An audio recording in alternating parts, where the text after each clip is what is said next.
In 1988, The Economist magazine released a cover of a new world currency, with 2018 being the year.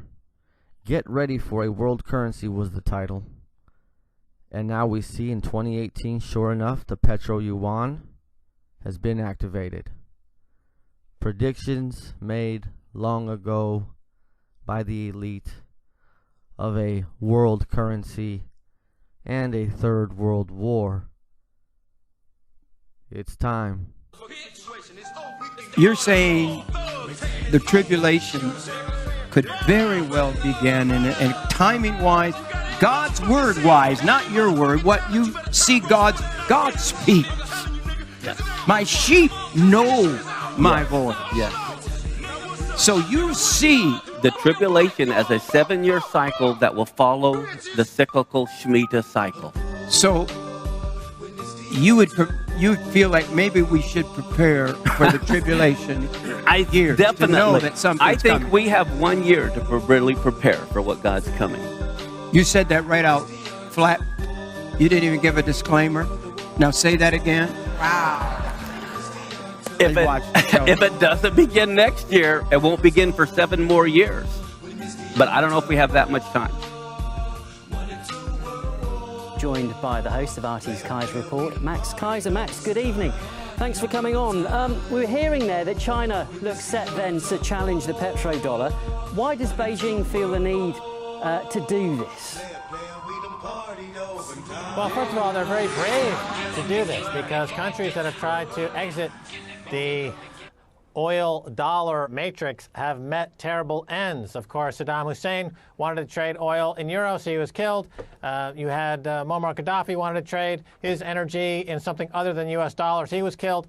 So the track record here is pretty dire. So kudos to China for taking this project on. And of course, they are rumored to be the big buyer in the Aramco offering of their state oil facilities coming down the pike. So this makes sense in a geopolitical sense in terms of you've got China and Russia and the Saudis are looking to escape the U.S. dollar hegemony. They're looking to de-dollarize. That's a concept we see all over the world right now as countries want to escape from the U.S. military-industrial complex. These countries around the world are tired of funding America's military adventurism by being a party to the empire of debt, as it's known around the world, the U.S. dollar, and they want to split off. They want their autonomy. China wants autonomy. Russia wants autonomy. Iran wants autonomy. They don't want to be ruled over by the U.S. dollar anymore. So this gives them away this contract, futures contract based in yuan for oil, convertible into gold. It means that these countries can finally, and it's been in place since the end of World War II, escape the Bretton Woods U.S. dollar hegemony, empire of date, supremacy, world reserve currency, that is the U.S. dollar, and we're in a new beginning, I think. Is there anything then that the U.S. can do about this? Because it's not going to be happy that it's going to lose the petrodollar, so how would you expect it to fight back? Well, they're exactly right. They will fight back. They will start a war. Maybe they'll start a war between Japan and China. Maybe they'll start a war with North Korea. America will do anything to keep the U.S. dollar as world reserve currency.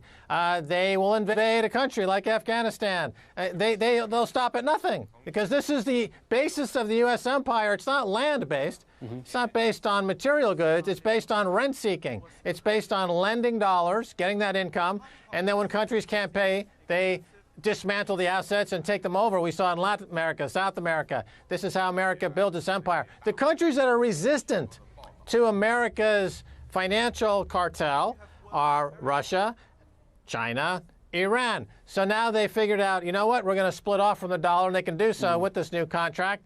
And they're embracing cryptocurrencies.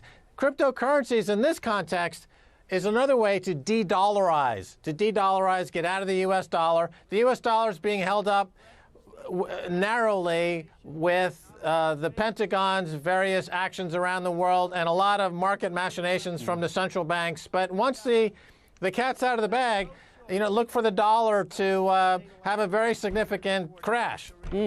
And among the countries you said might actually join China in this were Saudi Arabia. You said that just a couple of minutes ago. I mean, that might surprise a lot of people that they would be willing to go ahead with this. Oh, yeah. So absolutely. So how could they be able to do this and simply switch out of the US dollar? Do you think it's that simple for them? Well, it's not going to be simple, but there is definitely a motivation for the Saudis to, they want to float Aramco, for example, because they need the money, because they're deeply in debt, and they're running out of cash, and they wanted to do an IPO of Aramco on either the London or the American exchange, but they were prevented from doing so from the legal actions of the 9/11 survivors, who rightly point to the Saudis as the cause of 9/11, the architects of 9/11, and they were allowed in America for those lawsuits to go forward. That's a pretty recent development. Only in the last year or so, lawsuits against Saudis for terrorism for 9/11 have been allowed to go forward. So now the Saudis are like, okay, if that's the way you feel, America, then we're going to take our business to China, Russia, Iran, So there's a huge split between the Saudi and America right now. The petrodollar, which got started in 1970, 1971, that's coming to an end.